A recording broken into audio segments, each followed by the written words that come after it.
Hello students, so now we will continue our first chapter, page number 8, heterotrophic nutrition.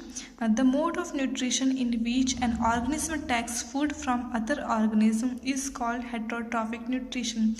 अब nutrition का एक ऐसा type है जिसमें कि हम किसी और ऑर्गेनिज्म से हम लोग फूड लेते हैं, उसको बोलते हैं हेटरोट्रॉफिक न्यूट्रिशन। ऑटोट्रॉफिक हमने पढ़ा था, उसका मतलब क्या था कि जब प्लांट्स जो है अपना खाना खुद बना रहे थे।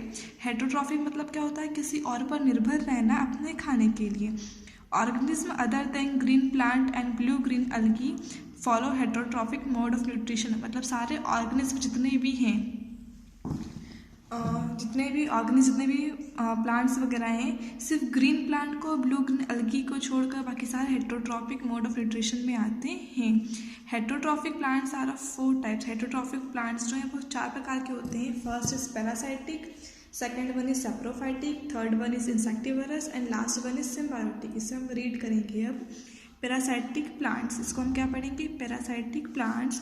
अ parasitic plant lives on or inside another living plant. अब पैरासाइट प्लांट वो पौधे होते हैं जो कि किसी और पौधे के अंदर रहते हैं। It obtains nutrient from the other plant which is called the host. अब ये जो पौधे हैं वो अपना न्यूट्रिशन जो किसी और पौधे से लेते हैं जिसको कि हम बोलते हैं होस्ट। मतलब जो न्यूट्रिशन दे रहा है वो कहलाएगा host. Parasitic plants are unable to make their own food and thus rely on other organism for nutrition. अब पैरासाइटिक प्लांट जो हैं वो खुद का खाना नहीं बना सकते, इसलिए वो किसी और पर डिपेंड रहते हैं अपने खाने के लिए। एज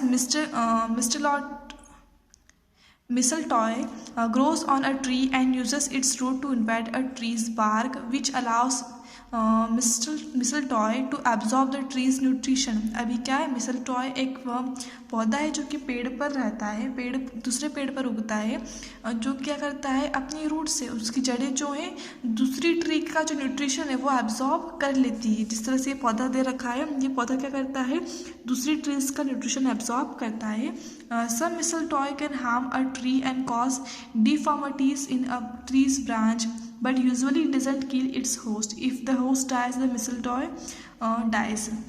कभी कभी क्या होता है, ये पौधा जो है दूसरे पौधे को नुकसान पहुंचाता है। क्यों? क्योंकि यदि उस प्लांट ने जो भी खाना बनाया अपना न्यूट्रिशन यदि कोई और ले लेगा तो वो ऑब्वियसली, यदि सपोज हम लोग कुछ खाना खा रहे हैं, यदि हमारा खाना कोई और खा लेता है तो हम लोग, यदि हमें तो खाना नहीं मिला, हम तो बीमार हो जाएंगे ना। उसी तरह से वो होस्ट जो है वो अपना खाना किसी और को दे देता है तो वो खुद थोड़ा कमज़ोर हो जाता है, तो थोड़ा नुकसान पहुँचाती है। लेकिन कभी भी वो अपने होस्ट को मारती नहीं, क्योंकि यदि होस्ट मर गया, यदि खाना देने वाला ही मर गया तो उसे भी खाना नहीं मिलेगा, वो खुद भी मर जाएगा। Mistletoe produces its own food by photosynthesis and is able to live on its own. Although it is mostly found in trees, it is common for a mistletoe plant to grow on top of another mistletoe plant. Mistletoe जो है अपना खाना photosynthesis की process carry on करते हैं, ये खुद अपना खाना बनाते हैं और जो है ये दूसरे पौधे के साथ साथ बढ़ते हैं। The डॉडर and Cascata has no leaves and it only has roots in the very beginning of its life। अब डॉडर और कैस्कटा ये पौधे का है, इसके ये जो पौधा है इसके कोई पत्तियाँ नहीं रहती हैं, इसके पास सिर्फ स्टार्टिंग में जब ये उगता है तो सिर्फ इसकी जड़ें रहती हैं। This plant grows from seed and sprouts from the ground like any other plant. ये पौधा जो है किसी भी बीज, मतलब उसके बीज से ये पौधा उग जाता है। It immediately reaches its stem looking for a host plant to latch on to.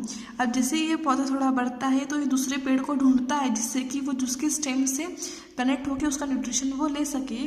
The dodder seedling can survive for about 10 days if it isn't attach to a host plant in this time it dies. अब dodder के example दिया कि डॉडर का जो पौधा है वो अपना खाना खुद नहीं बना सकता, किसी और पे डिपेंडेंट रहता है।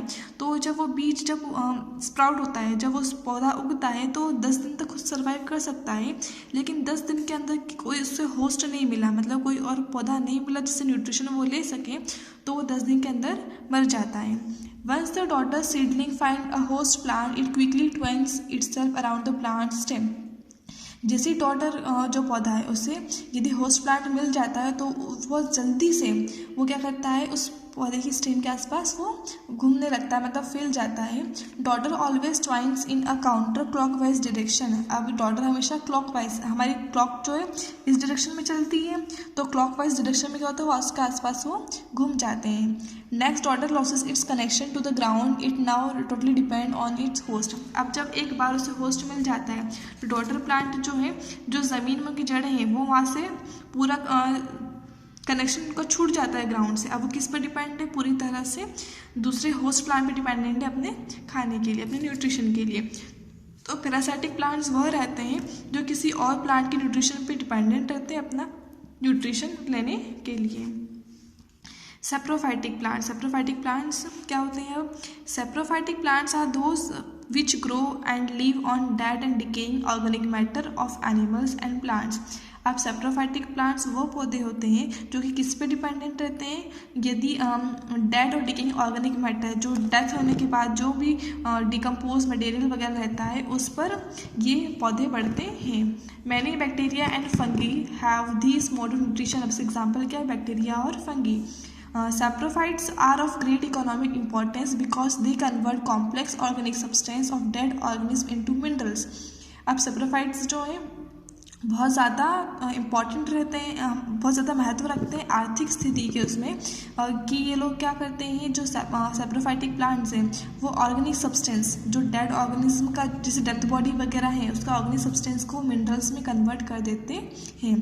Soaring of milk, formation of curd में vinegar are example of the activity of saprophytic bacteria. अब जैसे कि दूध का फट जाना और दूध से दही बनना और विनेगर, सिरका, ये सब किसके एग्जाम्पल? सेप्रोफाइटिक बैक्टीरिया के एग्जाम्पल हैं। जैसे कि हमारा दूध जो है फटता कब है? जब उसमें कोई बैक्टीरिया हो जाता है। दूध से दही कब बनता है? जब उसमें एक लैक्टोबैसिलस नाम का बैक्टीरिया रहता है। उस बैक्टीरिया के आने से क्या होता है? दूध जो दही में कन्वर्ट हो जाता है। तो ये सब का इसके एग्जाम्पल है। Many fungi are saprophytic, yeast, mucor, penicillium, agaricus etcetera, ये सब फंगी के एग्जाम्पल दिए हैं।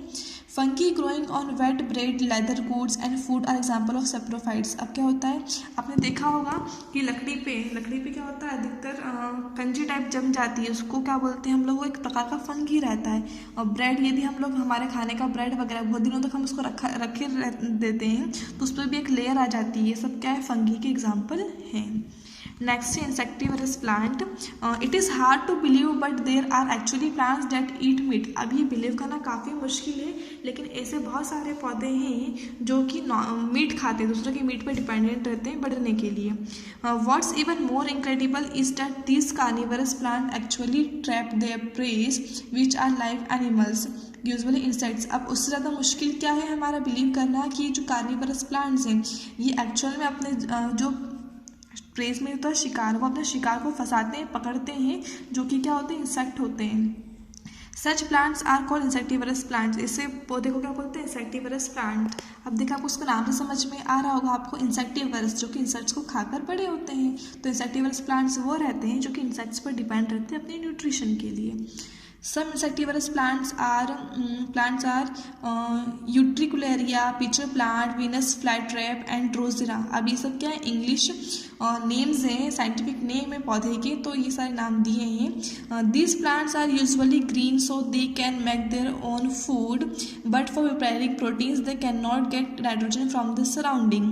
अब ये प्लांट भी क्या होते हैं? ग्रीन रहते हैं, ये भी अपना खाना खुद बना सकते हैं, लेकिन प्रोटीन के लिए वो उनको नाइट्रोजन नहीं मिलता उनके आसपास वाली चीज़ों से। The insect on which they feed fulfil there nitrogen requirement. अब ये लोग अपना खाना तो बना लेते हैं, लेकिन इन पौधों को नाइट्रोजन की भी ज़रूरत होती है। तो जिस इंसेक्ट को ये पकड़ते हैं या खाते हैं, वो इनकी नाइट्रोजन की रिक्वायरमेंट को, उनकी ज़रूरत को पूरा कर देते हैं। Now turn the page. Each of the known insectivorous plants uses some sort of trapping mechanism to catch its prey। अब हर कोई insectivorous plant क्या है? उसकी अपनी अलग अलग टेक्निक होती है अपने शिकार को पकड़ने के लिए। इन अ pitcher plant, अब एग्जाम्पल दिया pitcher plant का। इन अ pitcher plant the leaves are modified in the shape of a pitcher with the top of leaf forming a lid to open or close down the pitcher। अब pitcher plant जो है एक pitcher की तरह, एक मटकी की तरह उसका स्ट्रक्चर रहता है कि उसका जो मुंह है वो खुला रहता है। जैसे जैसे ही कुछ पक्षी आता है उसके पास आके बैठता है तो वो अपना मुंह जो है उसका वो बंद कर लेता है। Inside the pitcher there are hairs which are directed downwards. When an insectivorous insect sits on the pitcher, the lid closes to trap the insect. जैसे मैंने आपको बताया कि वो पेड़ का जो स्ट्रक्चर है वो मटकी की तरह रहता है, खुला हुआ रहता है। जैसे ही उसके अंदर कोई इंसेक्ट आकर बैठता है तो उसका मुंह जो है वो अपना वो बंद कर लेता है, लीड अपनी क्लोज कर लेता है। It gets entangled in the hair of the pitcher and also killed by the digestive juice secreted inside the pitcher. अब उस पिचर प्लांट के अंदर क्या होते हैं, छोटे छोटे बाल टाइप के स्ट्रक्चर रहता है। तो जैसे ही वो अंदर आके गिरता है तो उस बालों के अंदर वो फंस जाता है। उस पिचर प्लांट के अंदर जो डाइजेस्टिव जूस है उस जूस से जो सिक्रेट करता है पिचर प्लांट, उससे वो मर जाता है और इस तरह से जो पिचर प्लांट है अपना न्यूट्रिशन उससे ले लेता है। Next is symbiotic plant. There are certain plants which live in association with other species and share their food resources. These are called symbiotic plants. अब ऐसे कुछ सर्टेन या कुछ पर्टिकुलर पौधे रहते हैं जो कि एसोसिएशन मतलब होता है साथ में मिलजुल कर रहना। तो वो क्या करते हैं, एसोसिएशन का मतलब यहाँ पे निकल रहा है सेंटेंस में कि साथ में किसी और के साथ में मिलकर रहना। तो दूसरे स्पेसीज के साथ में मिलकर वो रहते हैं, आपस में फूड शेयर करते हैं, इसको हम बोलते हैं सिम्बायोटिक प्लांट। सिम्बायोटिक प्लांट वो पौधे रहते हैं जो कि आपस में दूसरे पौधों के साथ फूड शेयर करते हैं। बोथ द प्लांट्स आर दस mutually benefited from each other. इस तरह से कहते हैं जब दो व्यक्ति आपस में मिलकर कुछ काम कर रहे हैं तो दोनों को बेनिफिट मिलता है। उसी तरह से जब दोनों प्लांट आपस में मिलकर साथ में डिपेंडेंट एक दूसरे के ऊपर खाने के लिए तो दोनों को बेनिफिट मिलता है। These kind of interaction in which organisms live together or close to each other and help each other in some way is called symbiosis. अब ये इंटरेक्शन है, जो इनका कनेक्शन है कि वो आपस में साथ में मिलकर रह रहे हैं और एक दूसरे की हेल्प कर रहे हैं, इसको हम बोलेंगे सिम्बायोसिस। सिम्बायोसिस का मतलब क्या होता है, साथ में मिलकर रहना, एक दूसरे की हेल्प करना। It is called a symbiotic relationship, इसको हम बोलते हैं symbiotic relationship. A good example of symbiotic relationship is lichen. आपका एग्जाम्पल क्या है उसका, लीचेन है। Lichen is actually compose of two distinct organism, algae and fungus, living and working together. अब लीचेन में क्या है, अलगी और फंगस। फंगस जो होती है फफूंद रहती है और अलगी जो है कंची रहती है। तो ये दोनों क्या है, आपस में मिलकर रहते हैं। The algae contain chlorophyll and make their own food. अब अलगी मैंने बताया था, अलगी हरी रहती है, कंची हरी रहती है, तो ये अपना खाना खुद बना लेती है। On the other hand fungus provide shelter, water and mineral to the algae. और जो फंगस जो है, फंगस फफूंद कहाँ लगती है, जहाँ नमी रहती है, जहाँ गीला रहता है, तो फंगस जो है उसे शेल्टर और पानी प्रोवाइड करती है। In return the algae provide food which it prepare by photosynthesis. के रिटर्न में क्या करती है, अलगी उन्हें खाना प्रोवाइड करती है। तो इस तरह से दोनों आपस में मिलकर रहते हैं। अब लीचेन एक पौधा है जिसमें क्या है, अलगी और फंगस है। अलगी जो है वो खाना प्रोवाइड करता है फंगस को और फंगस इन रिटर्न उसे पानी देता है, तो दोनों आपस में मिलजुल कर रहते हैं। नेक्स्ट है how nutritions are replenished in the soil. Replenish मतलब होता है फिर से भरना, फिर से पूर्ति करना। तो न्यूट्रिशन हम एक बार जो ज़मीन में से ले लेते हैं तो उसकी पूर्ति फिर से कैसे होती है, हम ये पढ़ेंगे। Fertile soil is one of the foundation of a healthy and productive garden. यदि हमें हमारा गार्डन को हेल्दी और प्रोडक्टिव बनाना, मतलब अच्छे ज़्यादा उसमें फल फ्रूट वगैरह लगे, तो उसके लिए फर्टाइल सॉइल मतलब ज़मीन का उपजाऊ होना बहुत ज़्यादा ज़रूरी होता है। It provides structure, mineral and balance of living organism and decaying organic matter to plant root। अब ज़मीन के अंदर क्या होता है, बहुत सारे मिनरल्स रहते हैं, डेड और डिकेइंग ऑर्गेनिक मैटर रहता है जो कि पेड़ पौधों की रूट्स को वो देता है। In fact soil is a complex living system, it can be sick, healthy और even dead depending on condition. अब हम ज़मीन का भी बोल सकते हैं कि ज़मीन क्या है, मतलब वो सिक मतलब यहाँ पे बीमार नहीं, सिक मतलब जहाँ पे जिसकी उपजाऊपन जिसका कम रहता है। जैसे कि कुछ आप लोग खेती करते हो तो कुछ ज़मीन कैसे रहती है जो बहुत फर्टाइल रहती है, जहाँ फसल बहुत जल्दी उग जाती है, और कुछ बंजर रहती है जिनकी फसल उगती नहीं है। तो क्या है, ज़मीन भी हेल्दी सिक और हो सकती है, कंडीशन पे डिपेंड करता है ये। जैसे कि हम लोग यदि पहाड़ी इलाके पे जाएंगे तो पहाड़ी इलाके पे ज़मीन जो है वो उपजाऊ नहीं रहती, वहाँ पे खेती नहीं कर सकते हैं। In order to be of the greatest benefit to our plant the soil must be nutrient rich and filled with living organism. अब यदि हमें ज़्यादा से ज़्यादा बेनिफिट उठाना है तो प्लांट पेड़ पौधों को उगाने के लिए, तो उस मिट्टी का न्यूट्रिशन होना बहुत ज़्यादा ज़रूरी होता है।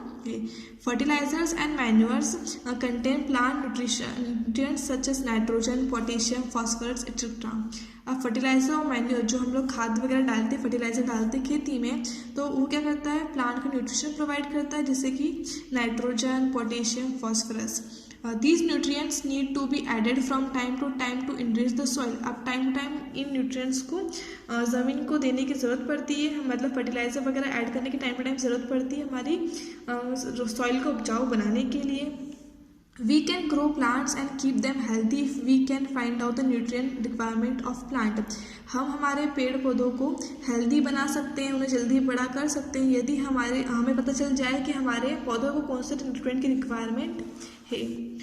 One of the 3 plant macronutrients nitrogen leaches easily from the soil and needs to be constantly replenished. अब क्या होते हैं, नाइट्रोजन लीचेस, अब ये कुछ ऐसे न्यूट्रिएंट्स हैं जो कि काफ़ी आसानी से फिर से ज़मीन के अंदर आ जाते हैं। It also must be in a certain form in order for plant roots to use it. और प्लांट की रूट्स जो है वो भी काफ़ी उसको यूज़ करती हैं। Although commercially added to the soil with ever increasing amount of fertilizer, nitrogen can remain available throughout all growing season through crop rotation using compost and other soil management techniques. अब यदि commercially देखा जाए तो यदि हमें मिट्टी को healthy बनाए रखना है तो हमें time to time fertiliser, nitrogen ये सब जो है उस ज़मीन को देना होंगे। और यदि हम लोग क्रॉप रोटेशन, मतलब क्या होता है कि हर वक्त, मतलब हर सीज़न में आपको एक नई फसल उगाएं। और कंपोस्ट जो भी हम लोग खाद वगैरह बनाते हैं गोबर वगैरह से, यदि हम ये सब चीज़ें यूज़ करें और सॉइल मैनेजमेंट टेक्निक यूज़ करें तो हम हमारी ज़मीन को काफ़ी उपजाऊ बना सकते हैं। The bacterium called rhizobium can take atmospheric nitrogen and convert it into soluble form. अब एक बैक्टीरिया रहता है राइजोबियम, जो कि क्या करता है, एटमॉस्फेयर को नाइट्रोजन को लेकर उसको कन्वर्ट करता है सॉल्युबल फॉर्म में। But rhizobium can not make its own food, लेकिन राइजोबियम जो अपना खाना खुद नहीं बना सकता है। So it lives in the roots of gram, peas, moong beans and other legumes and provides them with nitrogen. तो इसलिए क्या करते हैं, ये जो राइबोसियम है ये कहाँ पाया जाता है, तो राइजोबियम जो है वो चने की, बटले की और मूंग की जो आप फसल उगाते हो उनकी जड़ों में पाया जाता है। तो ये क्या करता है, उन जड़ों से क्या करेगा, वो खाना ले लेता है और बदले में उनको क्या देता है, नाइट्रोजन दे देता है, जिससे क्या होता है वो दोनों आपस में मिलकर रहते हैं।